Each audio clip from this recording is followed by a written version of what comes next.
Welcome to PianoInspires podcast, celebrating pianists, teachers, and innovators as they share their inspiring stories about the transformative power of music. My name is Andrea McAlister, and I'm here with Dr. Michelle Conda. Michelle Conda is the head of Keyboard Studies at the University of Cincinnati, College-Conservatory of Music, where she is also Professor of Piano Pedagogy and secondary piano. And also, in addition to all of that, is the 2023 Lifetime Achievement Award recipient from the Francis Clark Center. And so well-deserving. Thank you. Michelle and I have known each other for 27 years.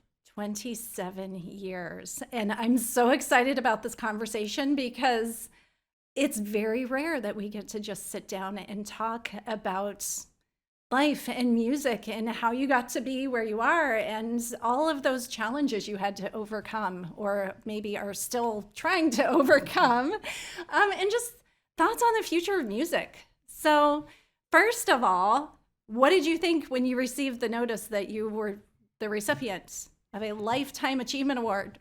I thought there was a mistake. I know who the past recipients are. My heroes are all there. Jane McGraw, Richard Cronister, Marvin Blickenstaff, E.L. Lancaster, Michelle Conda. Wow. What an honor. It took me a good week to digest it, and it's still taking me time to think I deserve it. But I am so happy to receive it. Thank you so much. Well, it was when your name was announced as the recipient, there was just I was not surprised that it was your name, because look at the legacy you have created. And you mentioned those names of Jane McGraw and E.L. Lancaster, and you may be their legacy, but I see all of the students that have come out of CCM in the past 27 years, and there's no doubt. Well, that's so interesting you should say that, because that's how I finally got around to the idea that maybe it's okay. Because I actually am not getting this award myself. It's my students. It's the students that go back to, you were my first, going back to there to now, and to see what they've been doing all these years. It's just so inspiring to me. I've already seen at least 3 or 4 here, people that said, I was never going to go to a conference, and you talked me into it, and I was so shy, and now here I am a part of it. It's even more interesting and wonderful that we come from a conservatory background. CCM is a conservatory of music, and nobody took part in this sort of thing. Actually, there's still no pedagogy cognate major. Well, there's a cognate, which is a minor, but there's no pedagogy major, no pedagogy masters. But somehow we have managed to make pedagogy a big focus at CCM, and I'm so pleased. And that all goes back to one individual, and that is you, making that all happen. So on behalf of the many students that have gone through the program and are where they are because of you, we all say a big thank you, and know that you are absolutely deserving of this Lifetime Achievement Award. Well, I do want to say that it was not easy to teach and actually the first email I sent out was to Jane McGraw, because she was my piano teacher and my mentor in my doctorate. And I said, Jane, do people really understand how hard it is to do what I did? And was it worthwhile or not? For many years, I thought, is this worthwhile? Should I be keeping this up? Should I be putting my energy into this? Because I'm at a conservatory. It's very difficult. And I'm going to go back to when you started, when you were there. At the time, it was my first year. I met you my first year there. And I actually met you in my audition. You did. You played for me Rachmaninoff. I think it was G minor or C sharp minor. It was a prelude. Yeah, it was a Rachmaninoff prelude. I remember. And it was a really nice one. You did a good job, by the way. I still remember you playing.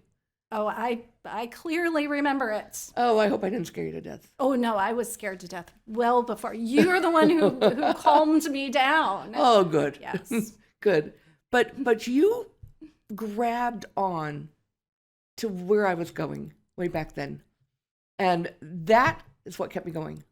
You, those first couple years, several other people through the way, students that kept me going, kept me moving forward, because there's always been this little rift between pedagogy and performance. Hopefully, we're working hard on that now to get that not to be a rift, but a learning situation between the two sets of people. That's what I feel has been happening lately. And it just took a lot of time. You know, when I first started at the conservatory, my focus, by the way, is adult learning. And I'm a big believer that if you let adults do what they want to do, they're better off doing it. You know. But I remember thinking even back then, do people really understand how to let go and let people learn? And then I just didn't. Well, even back then, it was difficult because I didn't have a colleague. Typical at universities, there are very few pedagogy people. 1, 2, maybe if you're lucky. And so when I was at the conservatory, I talked to some people about this, and they said, you know what? You need to broaden your horizons. You need to get involved with organizations that will help you. INWOX, NCKP, INWOX, MTNA, and GP3, which was my baby from way back, and which you are now a part of. GP3 is the National Group Piano Pedagogy Forum. If you could say that 5 times, I'll buy you a drink. Or just GP3, and then make it easy. Yeah, that's how I did it.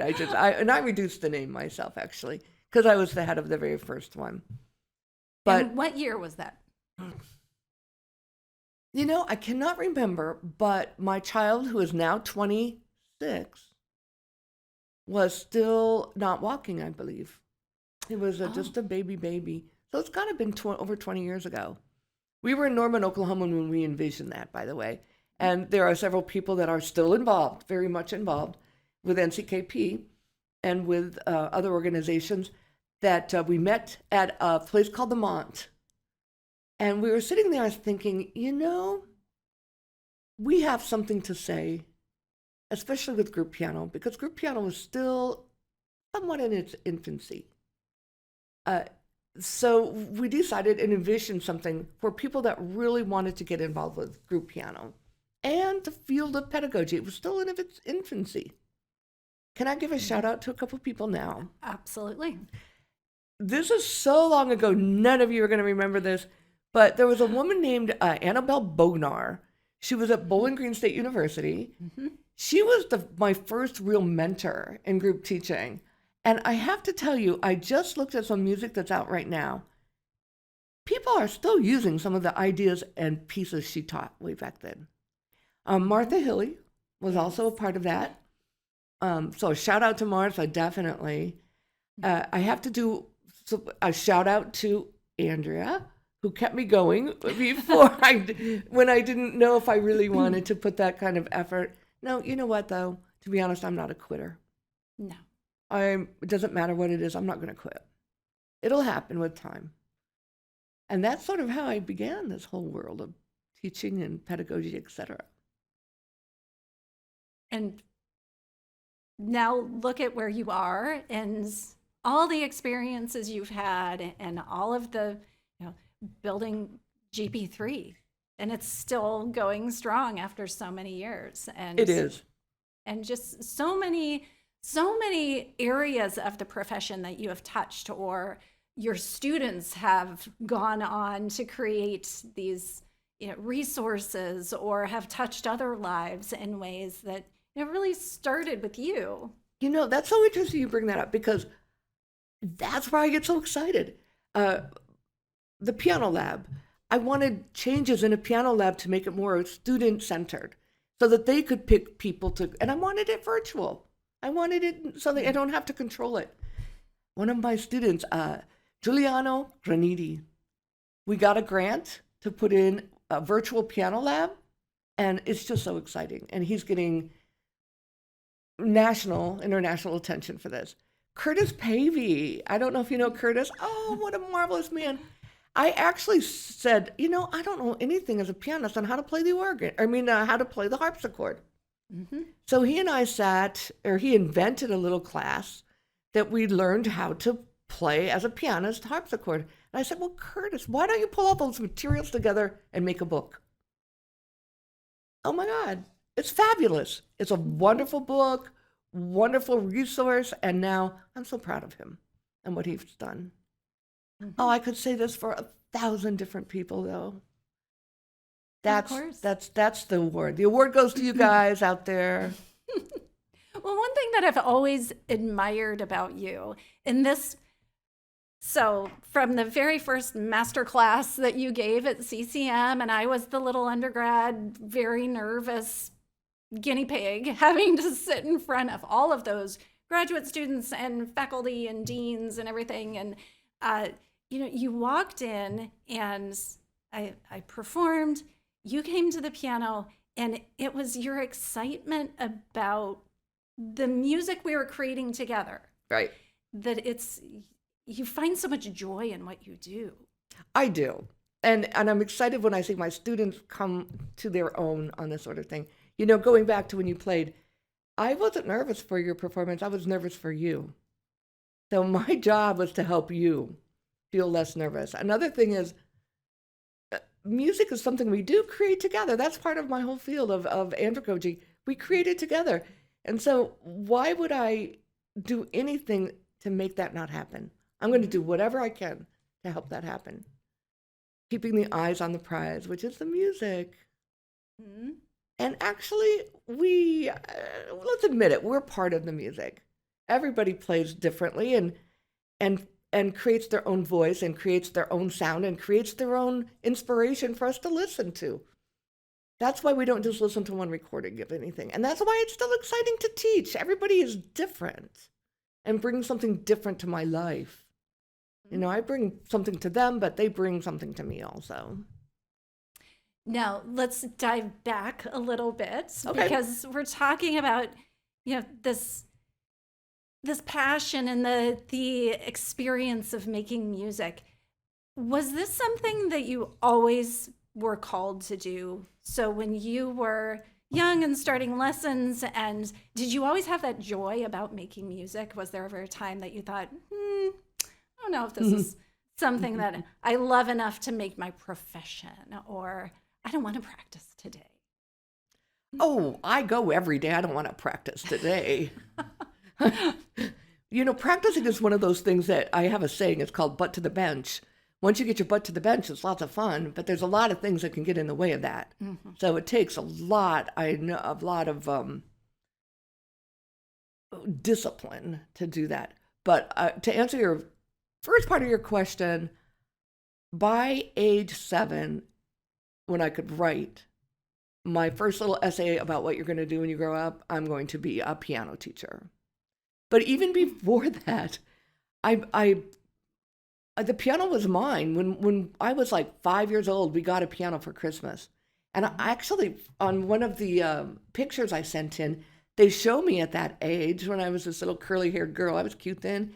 And you're cute now. Oh, yeah, right. But still, my piano's in the background. My piano. My sisters were not allowed to play it. That was my piano. And then, after a year or two, I had to get my tonsils out. I did not want to get my tonsils out. I acted naughty and finally ended up having to go home because I got a fever.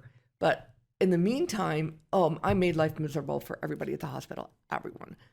Well, I still had to get them out. So my mother baited me. She goes, if you are a nice girl, you can get piano lessons. I was the nicest girl you've ever seen. And I got my piano lessons, and it was so great. I practiced every day. I think the things that really helped me a lot as a child, first of all, my mother, she was still my inspiration. She's 95, still on her own, still plays the piano. Oh, great. Oh, yeah. Yeah, she would inspire me to practice. She would inspire, I love hearing you play this. She wouldn't correct me ever. Well, She didn't like me chewing gum. But besides that, she wouldn't correct me. And just music making became just a joy. Then, honestly, playing for church. Because when you first start playing for church, I probably was horrible. I didn't know that. Everybody said I did great. And then you just keep playing, and you play for this musical and that musical in your life. Being a pianist is not a job. It's a lifestyle. And it was my lifestyle all through high school, all through grade school. Then I went to college my freshman year. And for one brief week, I said, I think I want to be a philosophy major. Oh. That week went pretty fast. What happened is I got Angie Schmid, my piano teacher, who inspired me to go deep into music. Deep into music. I had no idea how deep you could go into music. And that was it. I finished my philosophy course and I was out. Music became the center of my life again. You fight it your whole life, kind of. If you're a faculty member, you can get tuition remission. And I've looked through course catalogs before, like we all do, and say, oh, maybe I'll do this, but when it really comes down to it, I've been led in this direction. The only other part of this direction I've been led also to is the teaching element. And I started teaching when I was very young, probably 8, 9, 10 years old. That's very young. Yeah. Who were you teaching? The neighborhood kids, everybody. Well, I was already playing pretty well, by 10. And I just ended up teaching all the neighborhood kids. Oh my God, I was such a horrible, horrible teacher. But luckily, they were very forgiving of my teaching. And I got better, and I got better. And the more I got better, the better I did better job teaching. Also, the more I became student-centered and less, this is what I want you to do, and really pay attention to how someone's learning, I got even better. Then, tell me if I bore you, but I started to teach community classes. These are evening courses. And I just loved teaching them. There'd be a waiting list for these classes. And I couldn't understand what I was doing right. That's why I decided to get my doctorate, is because I wanted to find out what I was doing right. And thank you, and thank all the people from the University of Oklahoma. You helped me, encouraged me. And when I learned how people can encourage you to do well, that also changed my teaching. Because I learned encouragement is so much better than negative talk. Well, it's interesting to hear you talk about the student-centered part of your teaching and how that developed.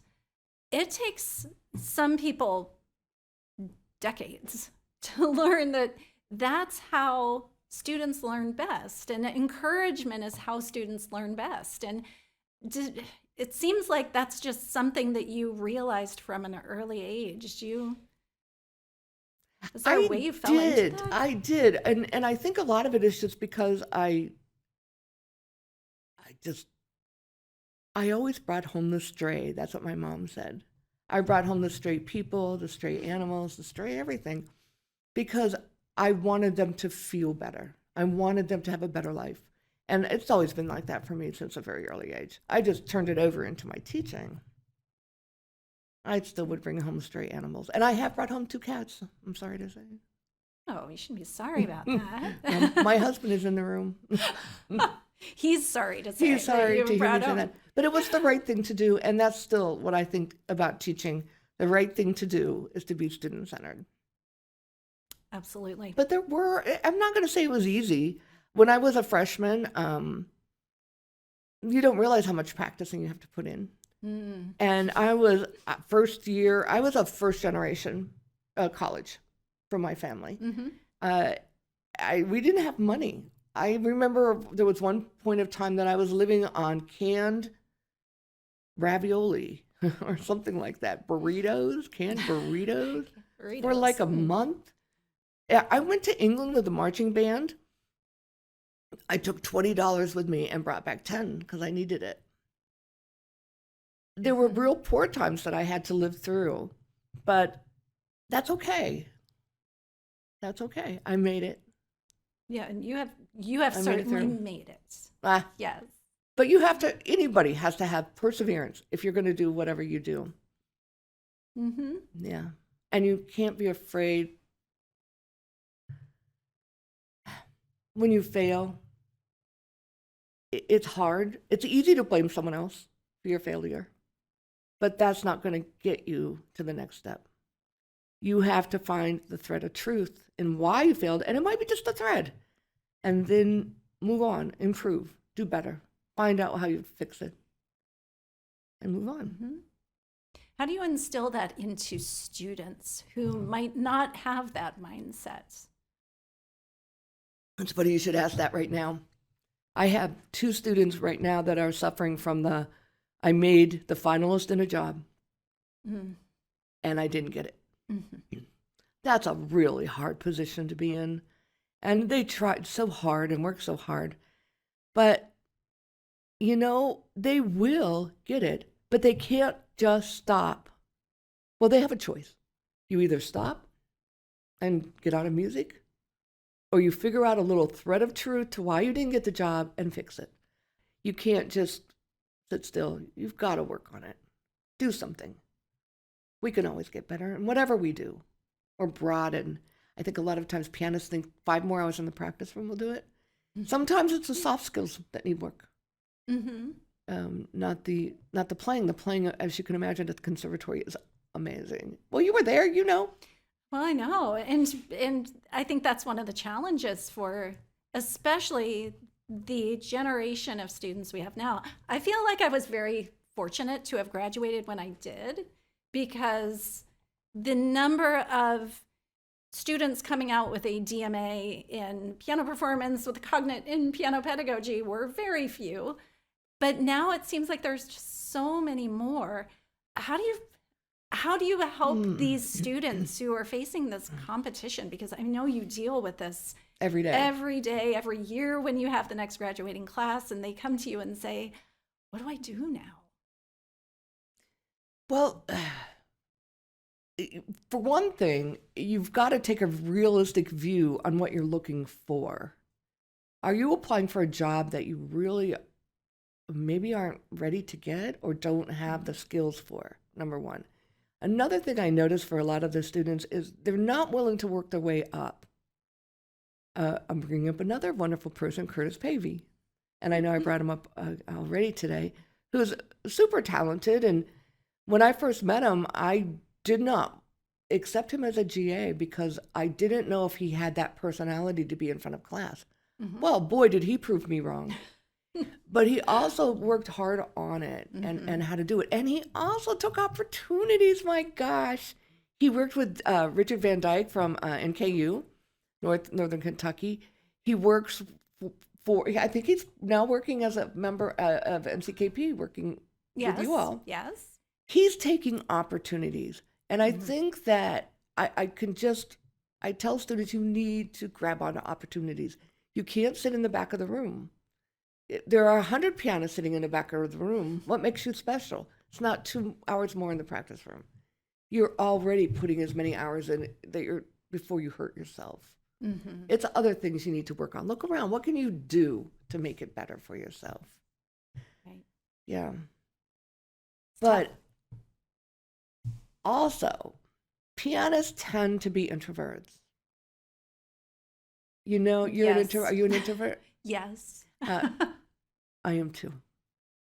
It's not something anybody would ever know about me, but it's very difficult for me to even come to a conference and get out around people. It takes me, I have to really shore myself up and think, because once I do it, I really enjoy it and it's lots of fun. But I am an introvert by nature. So, and I'm married to an extrovert. You would think of us being opposite, we aren't. So for an introvert, it's even harder. You have to work even harder to get that out there among people. And if you keep in mind, it's not just the prize of you getting a job. It's the idea that you might have something to help influence a new generation of people. Yes. Yeah, and that's such an interesting and inspiring way of looking at the future It's not necessarily I need to get a job. Well, of course, We all want we all jobs. want jobs, but to think about how do I want to influence the next generation of students or the next generation of teachers? And how do you see that looking? If we were having this conversation in 2033 instead of 2023, what do you think is going to change over the next decade or two? You know what is changing right now? I'm not going to put it that far ahead. I think it's happening now. I look at, again, some of my students like Brendan Jacklin. He's got a website now with underrepresented music that he and his wife, Susan, are putting together and have been working on for years. And that's their passion. His passion also is movie music. I don't know if you know about this. It's fabulous. It's great. And the idea of pulling this out is wonderful. With let's see, who else? Connor Chi. A little did I know he was a CCM graduate, a master's degree. Mm-hmm. But that was back when I was first starting and I was overwhelmed with just life. And I look at what he's done. And he hasn't done it just by sitting back and doing the status quo. Mm-hmm. He's found a passion in it. My passion's always been teaching. How do you think people stepping up and following their passions? So we're talking about the underrepresented composers website and broadening the landscape of the music we play and the music we teach and just kind of our general understanding of the world. Do you think as that shifts that we're gonna go on different layers here, but we're teaching a different type of student to go out and teach? And isn't that exciting? And it is, because they are going out to teach a different type of student themselves. So, and that's why you need to learn from them as much as they learn from you. Yeah, they are teaching a different type of student. Well, you and I are both lucky too, because we have children that are that age of the new world, I'm going to say. And I learned from my son a lot. Your daughter, she's probably about in her teens. She's 14. Wow. Wow. So you can kind of see the different age, and it changes you. My son's 26 now, and he's a teacher in a high school. He teaches math. And he explains to me things that are happening out there. And as long as I'm open-minded about it, that's good. And I know you are, because that's just your nature. But I'm going to go back to what you said about layers. There are 3 layers right there in terms of what I think of me as the primary, whatever you want, parent familia or something. There, I don't know if you've ever watched Brother, Where Art Thou? It's a wonderful movie. Oh, yes. Yeah. And then comes the ones that I'm teaching, and then the ones they're teaching. Right. And we all shouldn't do the same things. We all have different purposes. My purpose is to excite the next people to do what they are already doing and do it and help them do it better. Their job is to do what they're doing and excite the next group of people.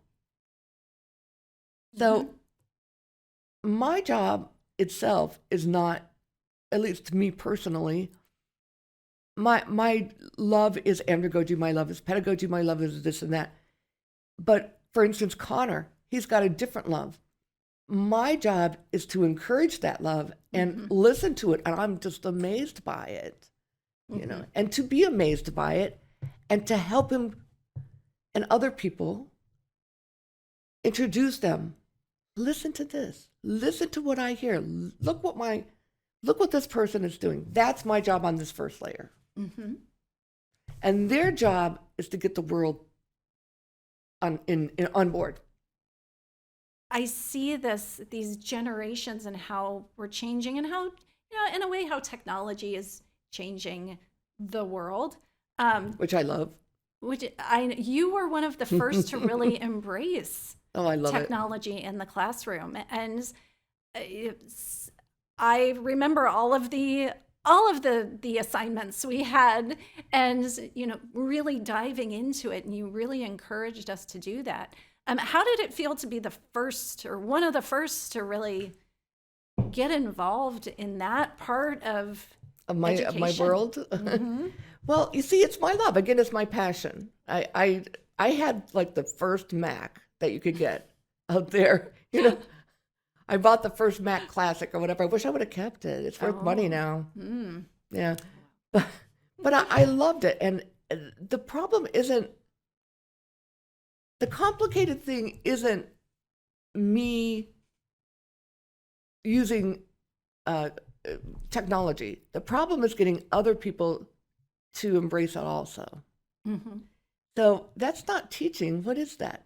Influencing somehow. You're an influencer. I must be an influencer. You were one of the first influencers before influencers were a thing. So technology, yes. Because really it's not an easy task to integrate technology, especially those early technologies, which were very hard to use, seamlessly into the educational setting where it elevated what you were doing without distracting. And you did it so well. Thank you. Thank you. That couldn't have been easy. It wasn't hard. And I'm going to go back to, it wasn't hard because if you think, again, I'm going to call it the eye on the prize. If the technology is going to help you with the eye on the prize, then great. All I could think of is some of these fun little games. The kids would play them and learn how to read music.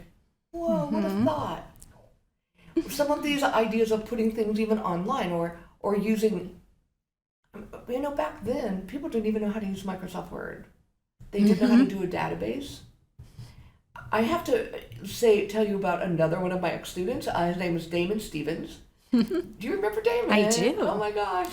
Damon, I gave a project of actually making an online like accompaniment and doing, and I don't even know what to call it now because it's changed so much in the last few years, but stylized accompaniment where he had to figure it out with a melody and etc. Right. And he was so upset with me because I made him do that.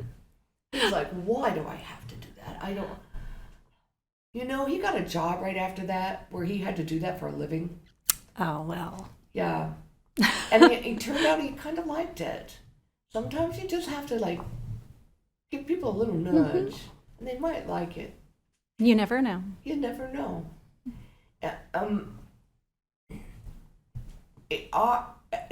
You mentioned before something that you're talking about pedagogy and that we are teaching people how to teach and that that whole thing has scared me for so long because what does a teacher of pedagogy really do?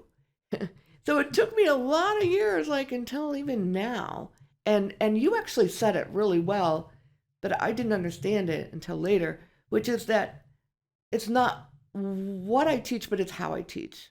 It's what is how am I helping a student? Are they understanding the material? And also, my job is how to sequence materials. Mm-hmm.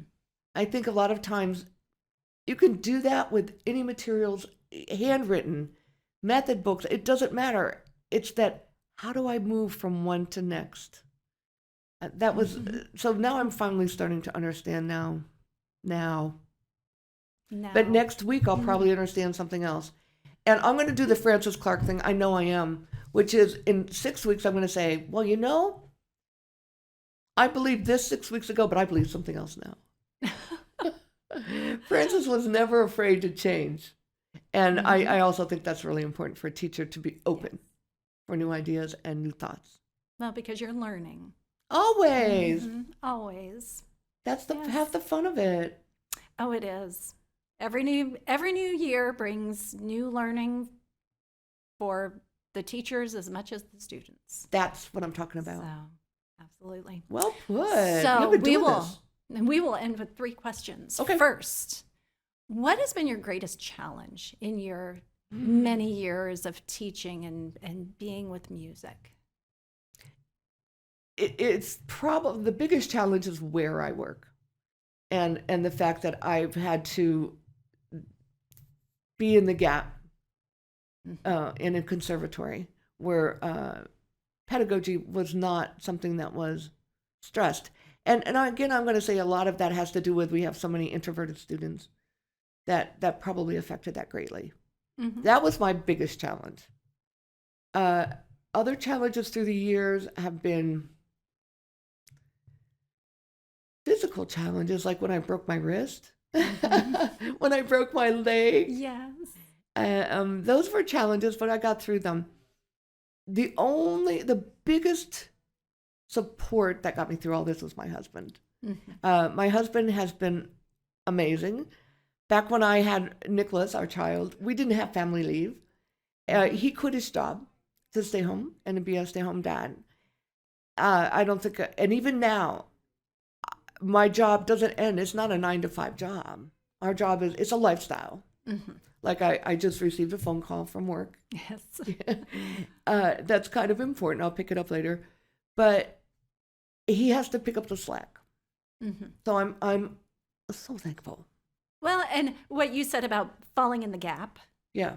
I think that is a challenge. And so many pedagogy professors or those who work in this field feel that gap wherever they are. Oh, I agree. And you've created this community where we don't feel so alone in our jobs because you've created communities outside of that institution where we do feel like, oh, these are our people. Yes. Well, and like I said, it was told for me from a very beginning, if I'm going to make it, I have to have a support group. Mm-hmm. And another thing I learned along the way is kindness works a lot better than negativity.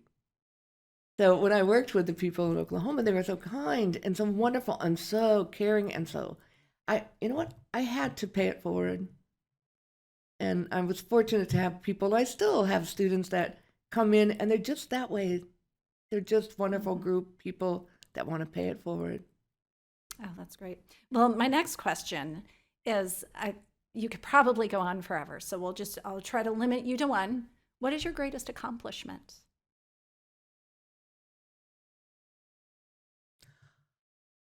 Besides getting this award, this is probably the greatest accomplishment.